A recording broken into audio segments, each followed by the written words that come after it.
Evolutionary.org podcast coming your way. Q&A edition number 427. Stevesmi here. And joining me, Ricky V, as in Virtuous Rock, the Rickster. What's up? Hey, what's up, Steve? What's up, guys? How's everybody doing out there?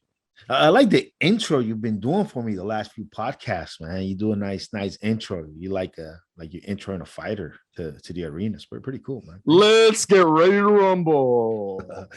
I think that's copywritten. I don't think we're allowed to say that. We might get in trouble.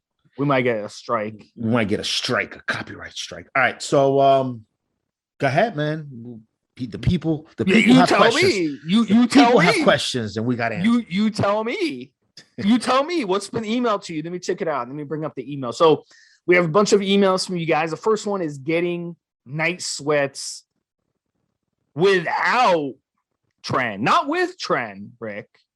Not with, you following me on this? Without trend. Has this ever happened to you? Well, yeah, sometimes there are other causes. And sometimes just doing a high dose of steroids can cause that. Sometimes people with what they call the test flu. Sometimes you get like flu-like symptoms from some of your testosterone usage. Test flu has been around for a while, so maybe has the guy ever used Tren before? Because maybe he's experiencing some kind of night discomfort, maybe a little bit of extra perspiration at nighttime, but might not be full on tremble on nighttime sweat. You strike me as a type of person who, like, during the summer keeps their air conditioner like at 80, 81, 82 degrees. I keep my AC frosty. Well, how about you? Really? Yeah. How about you? How can that be if you lived in Vegas? Well, it's like 120 degrees every day. How? That's exactly what I like warm weather places, but I like good AC in my car and in my house. And if I'm at a place, I mean, I like the warm weather, but I want to get ready for it at my time. But AC, I think when it comes to actually concentration and performance in my work, I find that the room being cool and me being just a tad bit chilly helps me concentrate, helps me really with performance and concentration and stuff. Performance enhancing drugs. That's just been my experience with it, that the cooler my office is when I'm working. This podcast right now, I'm a little chilly. I have to like prep the AC, prep the room, get it nice and cold, and then I turn off the AC while we record, so it's not in the background. Well, you're from Colombia. It's a jungle over there, so it's hot year round. There's Colombia is got different elevations, and so even though on the map it looks very close, some of the cities it's very chilly. Colombia 60 degrees year round, and the part of Colombia that I like to stay in, that I like to live in, so small town that my grandfather's father was one of the pioneers of that land. That's the little place I go to. It's pretty warm. It's pretty warm year round. But again, my grandmother was in the mafia, the Persian mafia. So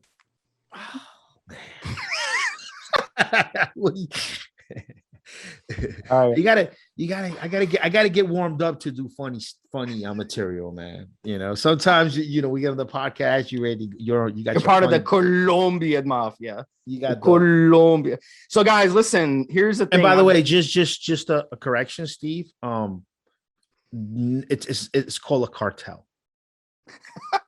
So here's why I'm bringing up climate, because we get a lot of questions like this always over the summer. So I always laugh about it, because each summer it's like hotter and hotter. Like each summer we hit new records in the country. So this year it was like 110 degrees all over the country all summer. So it was like, we always get these emails with people writing in. They're like, oh, it's, I'm getting night sweats. I'm getting night sweats. At the end of the day, what happens is I have to laugh about it because, I live in a hot climate year round.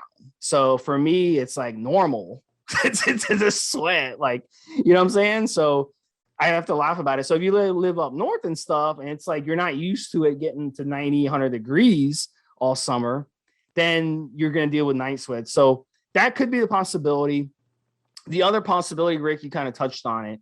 If you have sickness, like, and here's the thing, test flu, what Rick talked about, that can happen on any steroid. And what that is the body reacting to a foreign substance in it. So sometimes, you'll get a foreign substance in your body will react. Like, let's say you go to a restaurant, you eat fish, okay, which if you listen to this podcast, I never recommend you ever go to a restaurant and eat seafood. That's like the worst. That's the dumbest thing you could ever do, because there's a good chance you're going to get foodborne illness, because fish has to be eaten fresh. If fish is not eaten fresh, you have a chance of getting foodborne illness. So let's say you get food poisoning, you're up all night throwing up, you're running a fever. That's your body trying to get rid of what it perceives as a threat. So it's the same thing. You're injecting these anabolic steroids from underground labs. They're not necessarily the best quality. They may have stuff in them that your body's reacting to. Your body's saying, I don't like this. So it's going to raise the temperature. During the night, our temperatures fluctuate because our body is going through a repair phase, a recovery phase. It's trying to flush toxins out. That's when your body's kind of doing that whole thing. So it's almost normal to get night sweats. Another thing that could be happening too, it may not be the steroids directly causing it, but it's when you're rapidly gaining strength, rapidly gaining size and weight, you're making your body more sick. You're also adding inflammation to your body. You're making your organs more inflamed. So your body's going to react by raising the temperature. Your body's going to try to repair and get the inflammation down by raising your temperature. So all these factors can contribute to this. At the end of the day, my recommendation is, if it's annoying you, listen to your body. You may want to switch the steroids you're injecting. You may want to lower your dosages, and you may want to get on a support supplement like N2 which will help flush out those toxins and kind of get your body back healthy. And you want to take it easy, guys. Yeah, this is a marathon, not a sprint. That's a cliche, but it's true. You want to take it easy. You hear people, and I've been guilty of this as well. You want to gain 50 pounds on your bench press. You want to gain 10, 20 pounds on a cycle.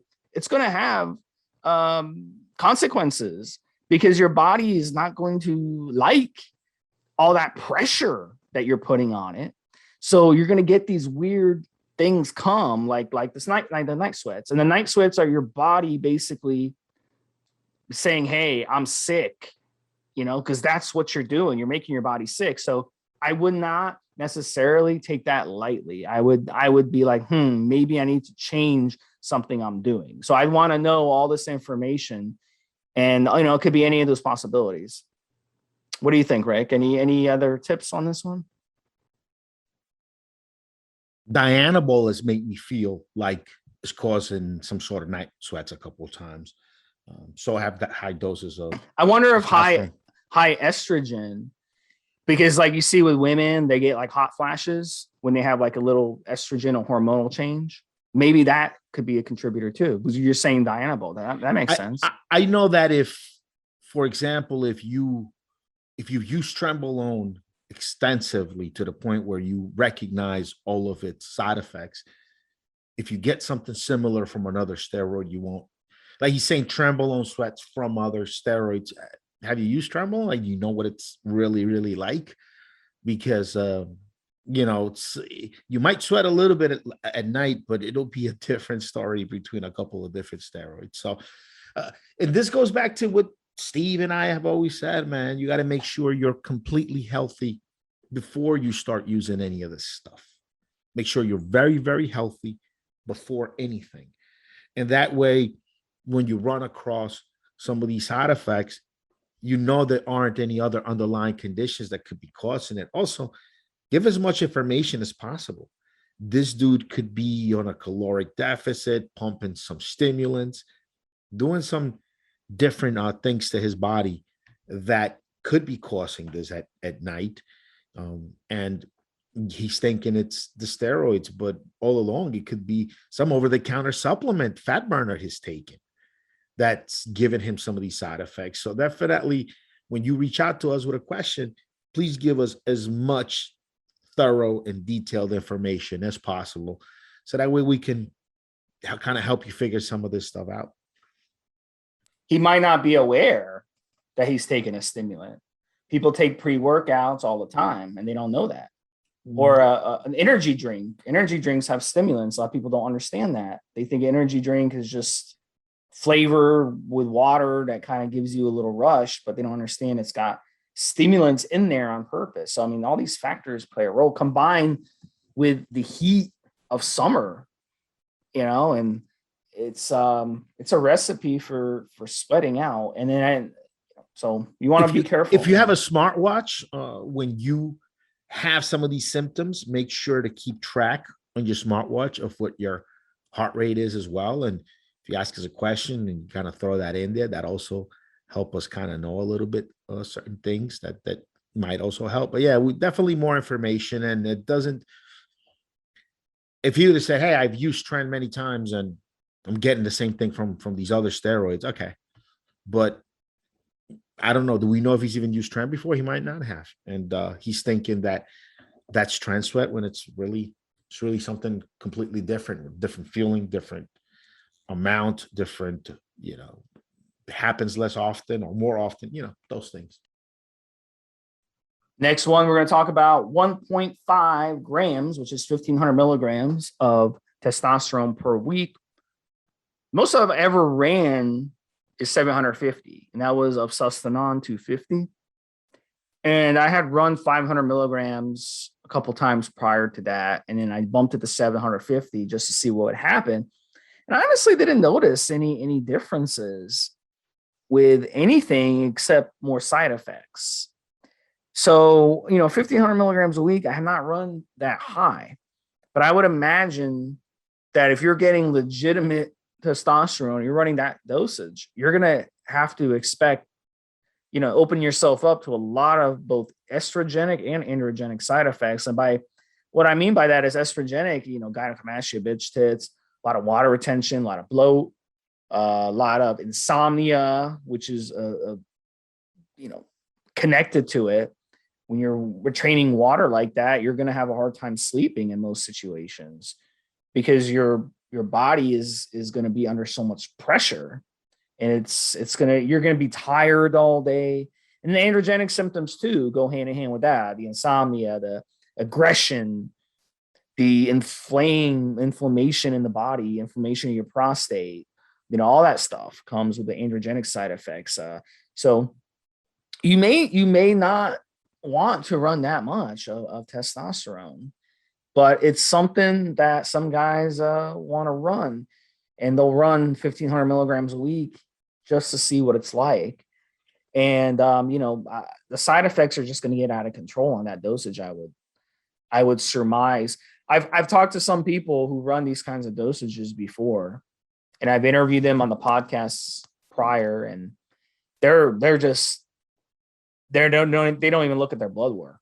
They don't look at their lipids. They don't look at their blood pressure, because if they would, get very worried about what they would see. So running these kinds of dosages will have consequences. And I don't see the purpose of running anything more than 500 or 750 at the most. How much have you run, Rick? I've done as much as a gram. It was a thing back in the day on the forums in the early 2000s, late 1900s, where really there were a couple of characters pushing this on the forums. One of them was this old dude. I think he went by the username Alter, and seen a couple pictures of him. He looked like shit. But they all kind of him, and there was a few other guys said, hey, you need a gram of testosterone a week, and then you throw your steroids on top of that, and then you throw your cycle kind of on top of that. And I ran a couple of cycles like that. Learned a lot about myself and my body doing that. Which might be worth it or not, just thinking out loud here, because the way your body reacts to these compounds, at least for me, it's kind of changed over time, every 3, 5, 6 years, 8 years, things would just kind of act and feel different. Could have been maybe not consistency in the product, or could it have been my body changing a lot, or combination of the two? So I guess, yeah, I did a couple of cycles, a gram a week. It learned a lot about myself, about estrogen, how to manage it, learned about anti-estrogen drugs and how to utilize them properly for me. But then obviously that knowledge, as the years go by and you use some of the same compounds again, it all works a little bit differently. At 1,000 milligrams, you're definitely going to need not just an anti-estrogen, but a DHT drug, an anti-DHT drug. It'll knock more of your hair out, may inflame your prostate up a little bit. So you're kind of a necessity. Once you go to 1.5 milligrams, 1.5 grams, I should say, 1,500 milligrams of testosterone, I mean, that's a lot. You're taking an anti-estrogen every day. You're taking an aromatase inhibitor, probably taking a SERM like Novadex. Some guys will even take Cloma during that time as well. And you finasteride, Proscar. I mean, you're going to be on a few different drugs. So testosterone was the first steroid to kind of be developed and shot into people and animals and stuff. And then everything else that's come after, it's been an attempt to get more of the benefits from testosterone and less of the side effects from it. So using testosterone, I love because I can get legitimate human grade testosterone. So that, to me, that's a plus. But when you use testosterone, throwing the other steroids on top of it are really so that you get the good benefits, you amplify the good stuff you like about testosterone without really adding on more side effects. And that's kind of the case when it comes to adding DECA, adding Anavar, adding Winstrol doesn't aromatize. When you get to something like Trenbolone, you might say, well, Trenbolone has more side effects. Well, yeah, but if you look at the power, the horsepower, the effects compared to the side effects, you put Trenbolone up and testosterone, we could make a good debate about that. So definitely, I like basing every cycle with between 250 to 500 milligrams of testosterone per week. That's kind of, now if I did a cycle today, that I'd baseline it with that. Then on top of that, I would throw my good friend, all familiar, Equipoise. And definitely I might think about some Masteron, maybe just 50, 100 milligrams of Trenbolone and Natate per week, just to spice it up a little bit. Stop at about a gram. That's kind of what I would do today. Wouldn't run it that high.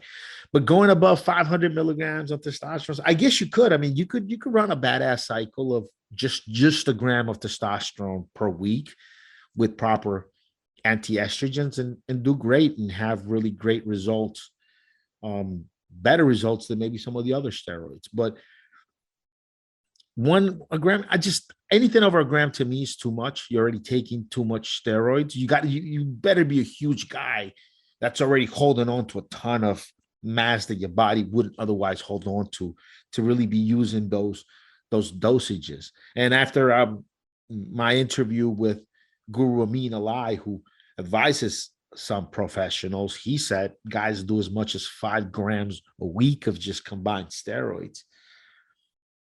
So I wouldn't recommend it for you guys listening to this.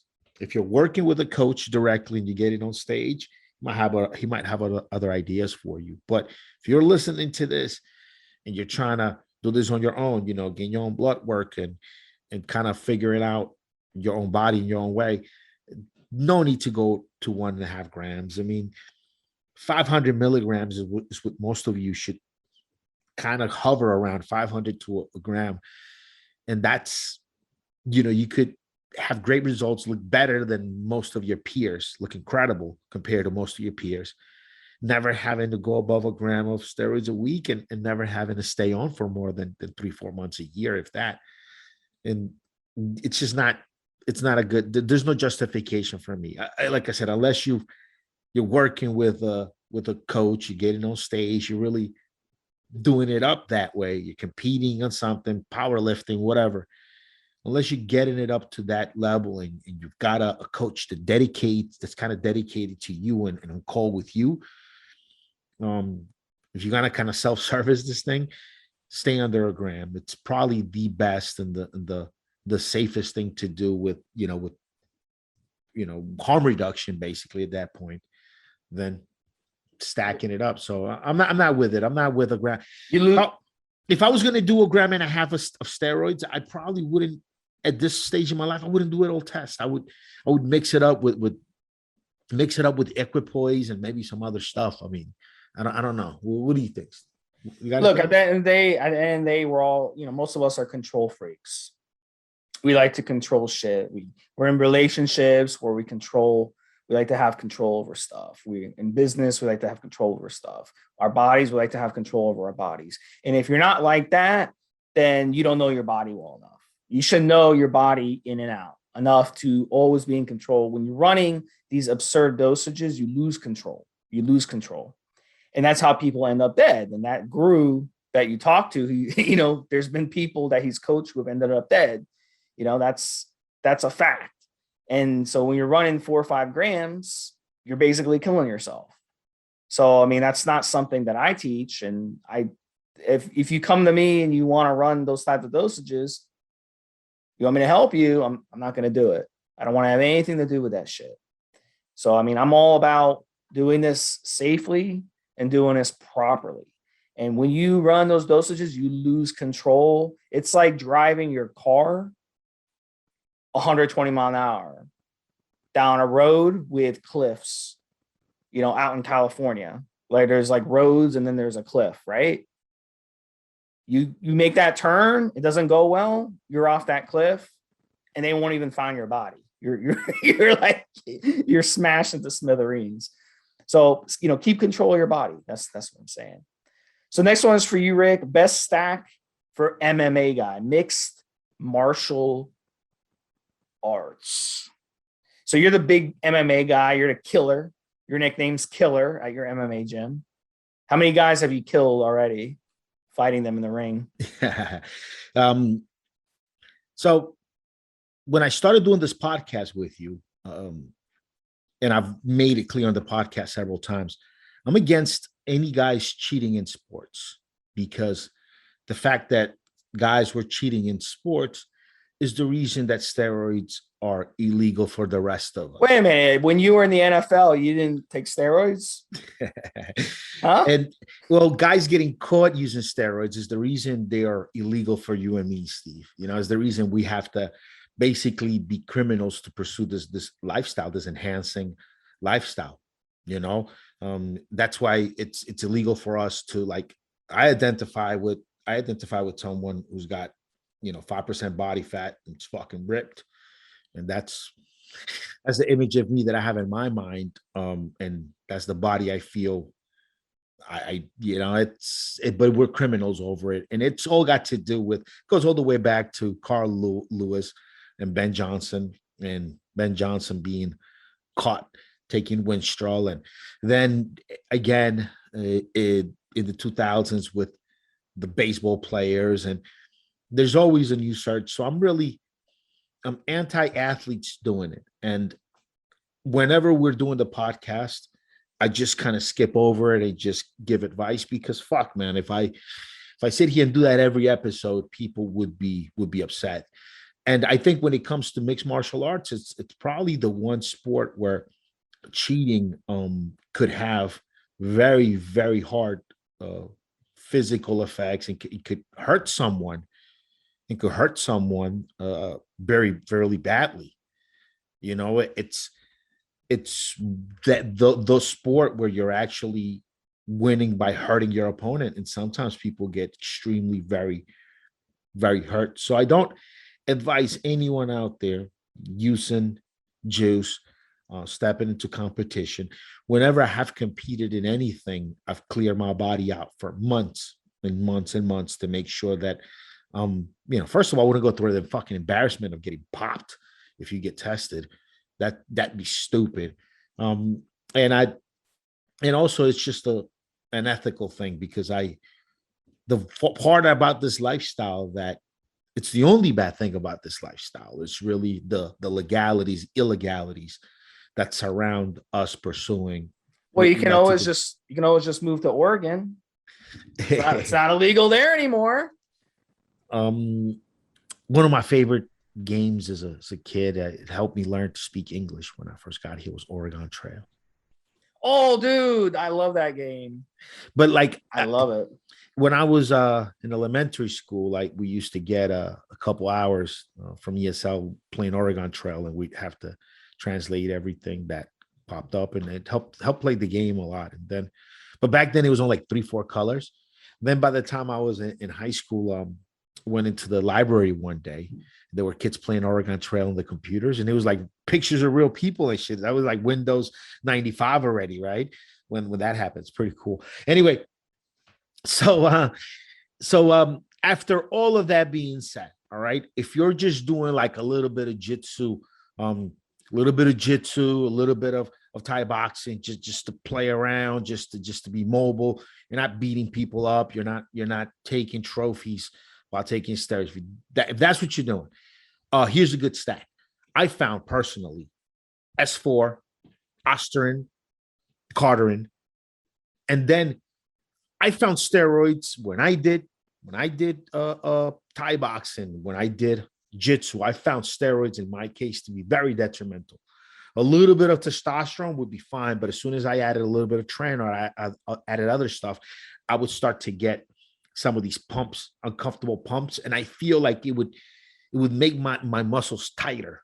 Like I couldn't get loose. I didn't feel loose when I threw punches. I didn't feel. I mean, when I got really strong, there were times that I hit the bag, because I like hitting the bag bare knuckle since I started training hands. I could see the skin of my hands, a little bit of it left on the bag, just from the force. So that was cool, but I felt very loose. I felt it hard to connect my toes with my hands. If I could, any of you out there that fucking train know what I'm talking about. I just felt that whole connection, that looseness that I would have to, it didn't work well. So it's one of the things that made me cut way back on my steroid use and cut it to only certain parts of the year. Is I really like my mobility. I really like being able to like down. I mean, I'm a small guy, short and stuff. So my fucking Thai boxing was real pretty back in the day. It's real beautiful. I learned with a real Thai instructor. He's a Master K. Shout out to Master K. Is the first guy, and then Crew Phil Nurse. I learned there too, and I didn't. And I really developed like a really nice, sweet ballerina like Thai boxing, and I couldn't fucking do that when I was taking tren, the Diana ball. This is all this stuff really tightened my body up. So a little bit of testosterone. We're going back to an MMA stack. A little bit of testosterone, like TRT levels. You don't need much more than that. And fuck, man, GW, that endurance. S4, that feeling you get the next day after you beat your body up pretty good. S4 just cuts it down. You feel fresh the next day. You feel like you had not been training the whole week. I was able to go in and do a lot more training when I mess with S4. And Osterin is great to heal joints. Sometimes you have very tiny, like micro injuries you're not even barely fully aware of. Osterin is just always going to keep that healing. And then just like TRT levels of testosterone, man, 100 mgs, 200 mgs. When it comes to MMA, right? And these and just fighting in general, I found it more beneficial to be able to come back in day after day and train more and stay longer. And obviously the cardio, GW, I mean, cardio is king. And obviously that I found that way more beneficial Then anything that would make me more stronger or more explosive, or like testosterone or tran, like anything to make me angrier. I fucking need any of that, right? I didn't think it was actually beneficial. I think it hurt. I think when fighters are getting caught with these steroids, I think what they're trying to do is maintain some strength and muscle mass as they cut weight, probably because. But when I use SARMs in the late 2011, let's say 2012, 2013, around that time, 2009, 010, right? When SARMs started to kick around, and I was still training. I was still doing jitsu. I was still grinding it out because it's like I like it. It's like my only real good hobby that I really like doing. So I like to know that I can fight. I don't know how else I could describe that. So then I started fucking with S4 and GW and Austrian because they're new on the scene, and I does this and I experiment on myself and I'm on the forums. And I felt like, wow, this is the shit. Like I could just come in day after day and train. I notice I'm not getting as beat up. I notice my cardio is better. My muscles don't feel tight. I don't feel it's affecting my mobility. I'm not, I feel fucking good on this stuff. And that ended up being it, man. That's the MMA stack. I felt like the TRT doses of testosterone, like TRT loud, like that amount is just fine. S4, Austrian, GW. Throw obviously my N2 generate product on top of that, so you are you're recovering, you have performance. I mean, it's good. N2 guard on top of that too. That is just multivitamin, multi-mineral, organ cleansing. It's bound to help somehow. And N2 Joint RX for my store. Go to n2jointrx.com. Also just great to help keep your joints going and stuff. And yeah, man, when it comes to specifically MMA fighting, injuries, being too beat up, not having the gas tank to like come in and train and over again and go over techniques and go over, sweepscapes, submissions, whatever it is you're doing, right? Just being able to come in and build that muscle memory and build the repetitions and not your body be hurt and not have to slow down too much while you're there. If you're there 3 hours, you could just fucking give it your all the whole time way through. That I found crazy more beneficial, and I think it helps way more than anything you're going to take that's going to either strengthen your lifting weights and your muscles or supposed to make you like more explosive. I heard explosive. I found it to be more detrimental in my particular case. It's a long answer, man. But anyway, what else do we have? Last one is going to be worried about a seized package. So what do you do if you're ordering and the package gets seized? So one of the things that I recommend is when you're ordering, always use a PO box, because this way you can just keep changing your PO box. You sign up for like 6 months. After the 6 months, it's done, right? And then you can just go get a different PO box, got a different number. You can keep changing it. You can get 2 PO boxes, one at one post office, one at the other. So if you get a package seized and you get a letter in the mail, just ignore the letter and just don't use that same address again. So that's the most logical way to do it. And, at the end of the day, like I said, I mean, if you're living in a state that's really strict on this kind of stuff, this isn't a federal issue. This is a state by state issue. You got to treat this stuff state by state. If you're in a state like Oregon, where they legalize everything, steroids, recreational drugs, it's legal now. I'm not sure about what would happen in Oregon, but it wouldn't be much of anything. It's really, as long as you're using it for personal use, they're not going to care. But if you're in a state it's more conservative, like in the South, and you're driving around with steroids in your car and you get pulled over, they're going to treat it like you're carrying around pot or any type of recreational drug. Because those states have strict laws. They like putting you in jail in those states. They like it. They want you in jail. So, that's just the way it is. So you have to understand the laws in your particular state. But if you're ordering something from overseas and customs grabs it, look, they're not going to have time to come to your house and knock your door down and, arrest you. So you don't got to worry about that unless you're already being watched. If you're someone, you have a history, you're on probation, something like that, then you should be worried. You should be worried because you're already being watched. You got a slap on the wrist. They want you to behave yourself and you're not behaving yourself. You're bending the rules a little bit, just like speeding. If you're on probation for a DUI and you get caught going 100 miles an hour in a 30-mile-an-hour zone near a school, you're gonna go to jail.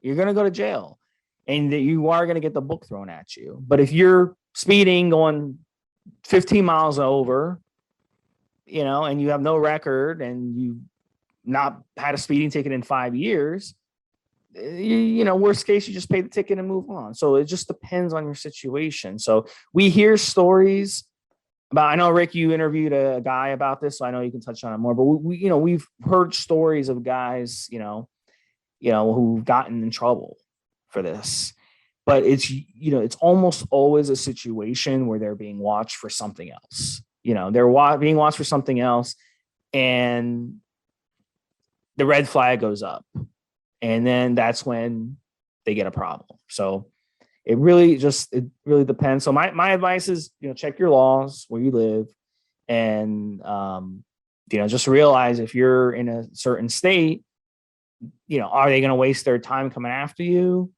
versus not. So it just depends. And this podcast is evergreen. So maybe in 5 years from now, California, Washington State, even your state, New York, Rick, those types of states, more progressive states, are going to start doing that too, because they don't want people going to jail and going to prison over something silly like buying a few vials of testosterone or having some pot or something like that.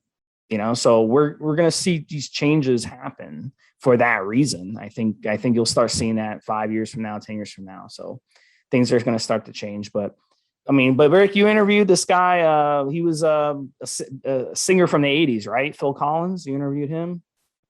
Another day and you and me. That's a joke. I don't know if you would appreciate the confusion, but yeah, it was Mr. Rick Collins, the attorney, and he is the steroid case attorney since the late 1900s. So it's something else. I mean, the dude's good, and he definitely summarize what he said about this. In 5 minutes or less. Yeah, let's hear it. We both basically he said he told Ben Johnson, whom he met few years later after steroids became illegal, and told Ben Johnson that he might be responsible for starting his career, because as Rick Collins was a new lawyer, a young lawyer, is when steroids became criminalized in 1991. And basically, at the time, one of the more outspoken politicians about the subject was our today president, Joe Biden. He was very outspoken about. I think he maybe might have thought that because he was a baseball player in college, he might have thought that he could have been at a disadvantage from other players that were juicing at the time, and he wasn't.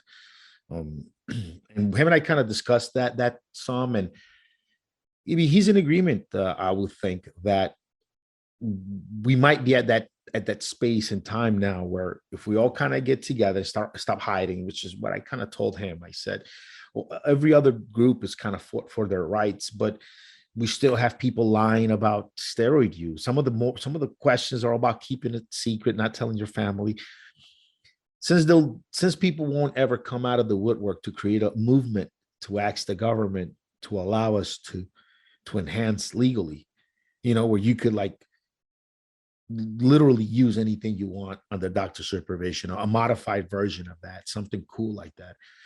unless we come out of the woodwork and start to affect the machinery and get together and create a movement, it'll never happen. It will still be steroid users and steroid dealers, and it'll continue to just be these low-hanging fruit,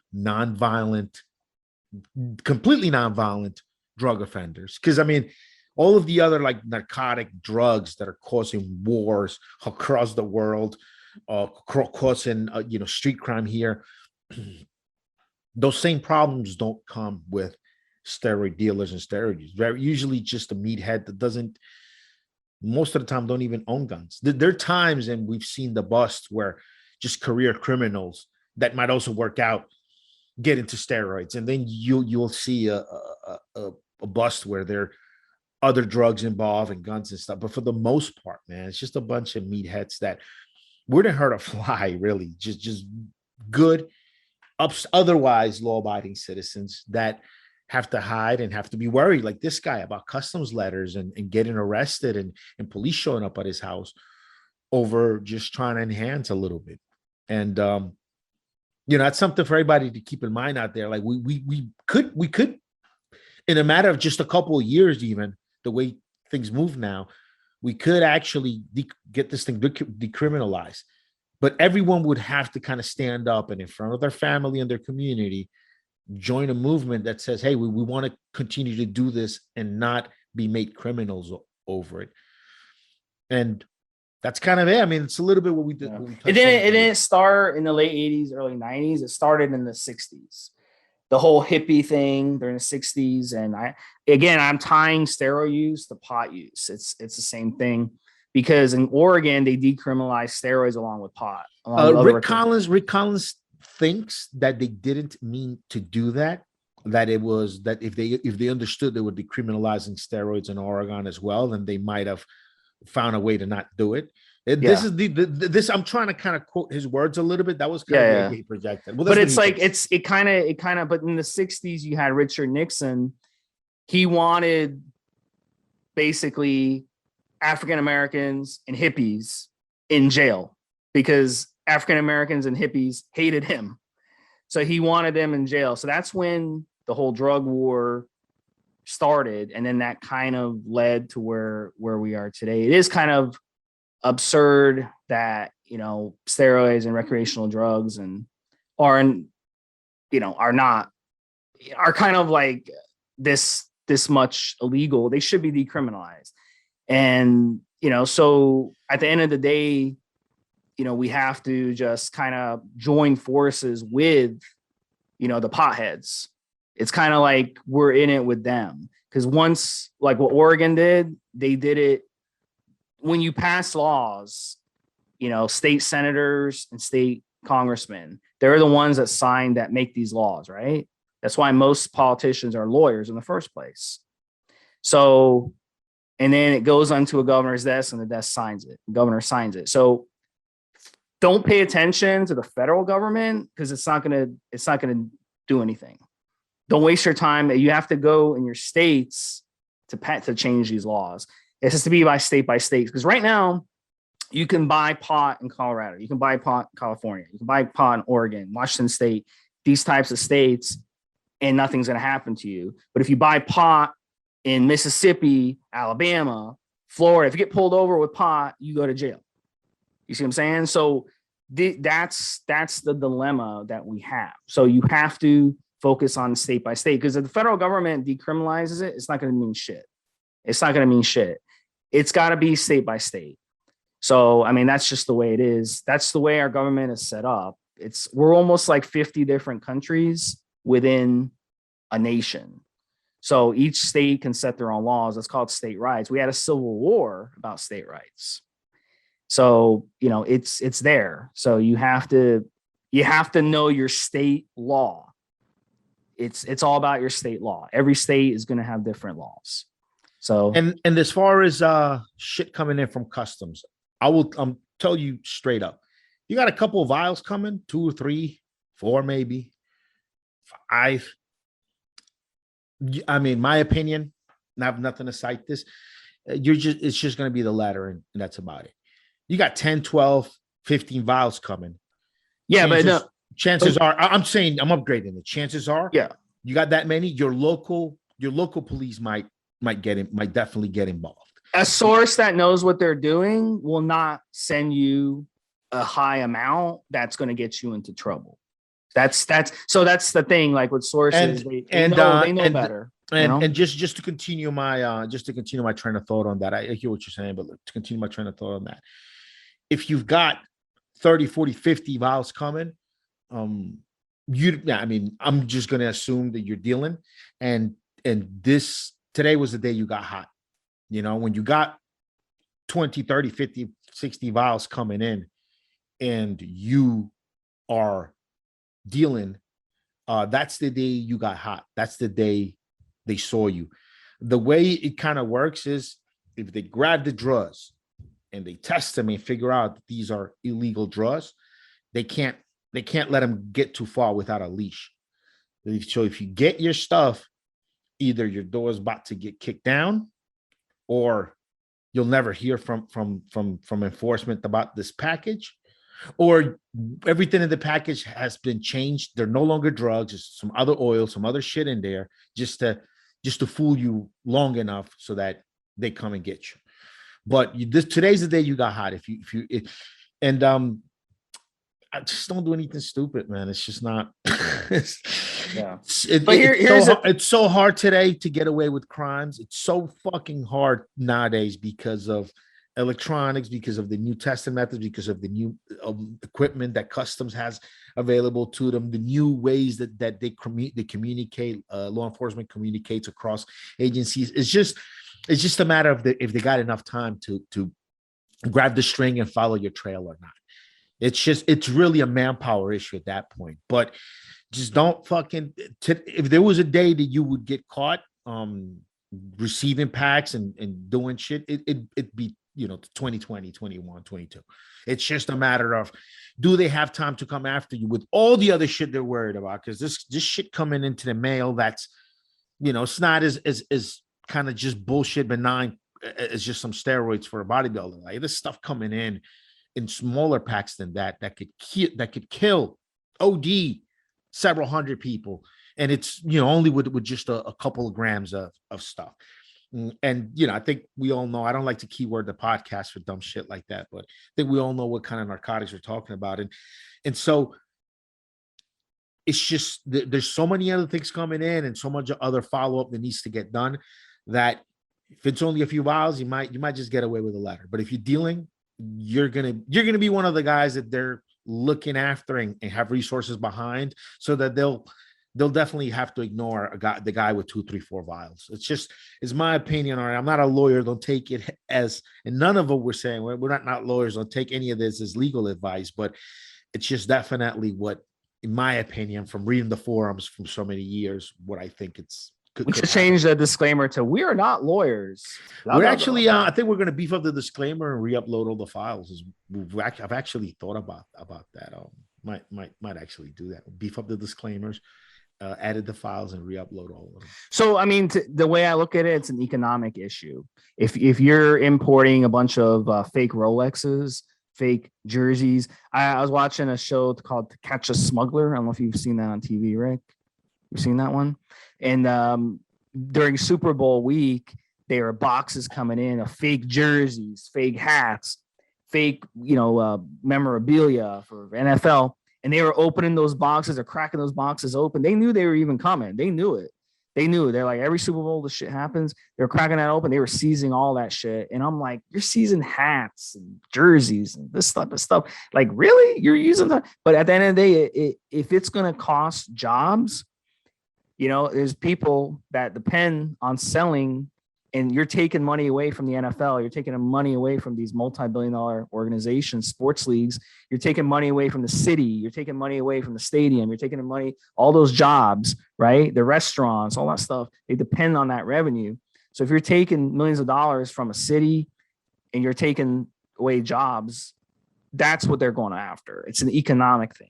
And number two, if you're a dealer and you're, not reporting the money you're making and not reporting your taxes, that's going to piss off. In terms of the federal government, that's going to piss off the federal government.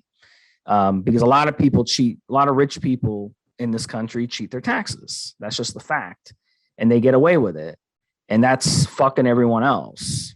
Like me and Rick pay more taxes than millionaires, and we're just normal Joes, and a lot of you listening are the same way. So that's what pisses the federal government off, and it should piss the federal government off because that's not fair to us. So, I mean, that's, I think, more what they're worried about. They're not worried about 3-4 vials. They could not give a rat's ass about 3-4 vials. They don't have the manpower to go after a bunch of meatheads, and they themselves are probably juicing as well.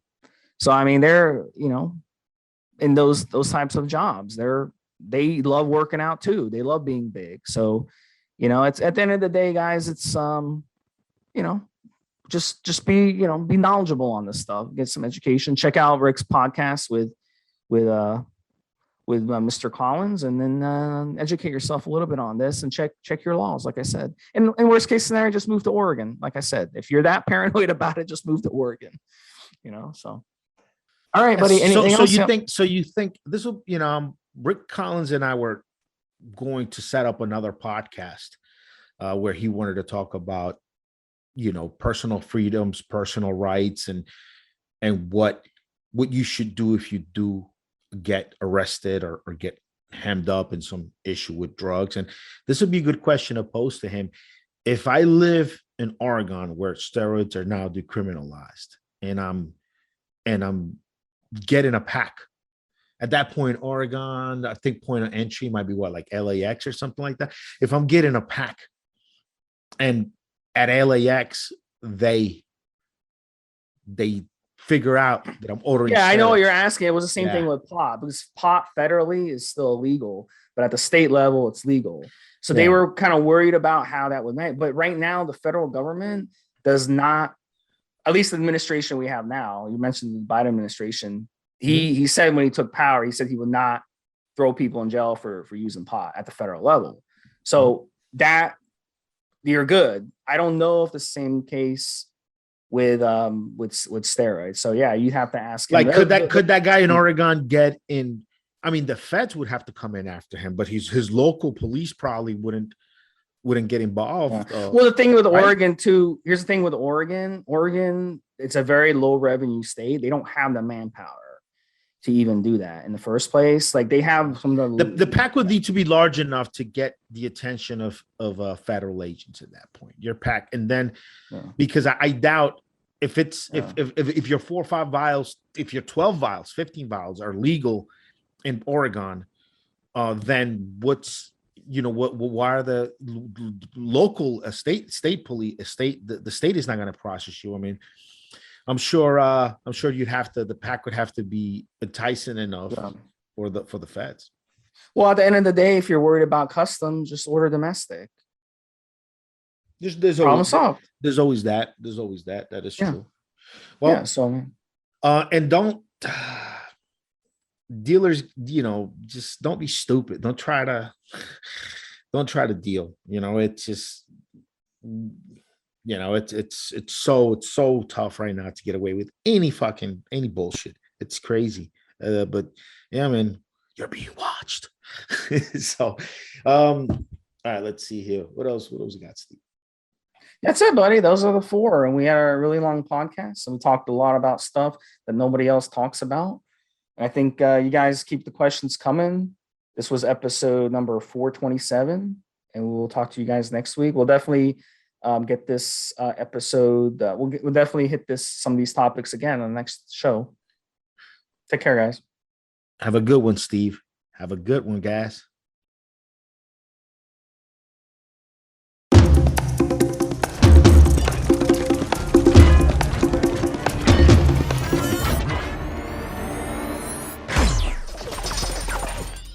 Guys, this is the required legal disclaimer. We are only sharing our experience from years of steroid use. We are not doctors, and none of what we say should be regarded as medical advice. Always check with your doctor before taking any drugs or starting any training program.